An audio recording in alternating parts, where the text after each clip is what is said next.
Hello friends, நம்மளோட viewers ஒருத்தவங்க பட்டுன்னு சொல்லி ஸ்நாக்ஸ் ஐட்டம் போடுங்கம்மான்னு சொல்லியிருந்தீங்க. உங்களுக்காகவே இந்த வீடியோ போடுறேன், எல்லாரும் பாருங்கள்.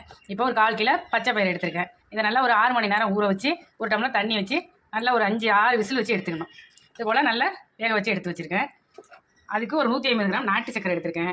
கொஞ்சமாக தேங்காய் தூவி வச்சுருக்கேன். கொஞ்சம் ஏலக்காய் பவுடர் எடுத்திருக்கேன். அடுப்பில் ஒரு கடாயை வச்சு இந்த தேங்காய் ஏலக்காயை சேர்த்துக்கிறோம். ஒரு நிமிஷம் நல்லா தேங்காயை வதக்கி விட்டு எடுத்து வச்சுருக்கேன். நாட்டு சக்கரையை சேர்த்துக்கிறேன். அது கூட வேக வச்ச பச்சை பயிறு ஒரு பிஞ்சு சால்ட்டு சேர்த்துக்கலாம். நல்லா கலந்து இந்த அளவுக்கு எடுத்துக்கிட்டேன். இப்போ இதை ஒரு 5 நிமிஷம் ஆற விட்டு உருண்டையாக உருட்டிக்கலாம். நல்லா இது போல் இந்த உருண்டையெல்லாம் உருட்டி எடுத்துக்கிட்டேன்.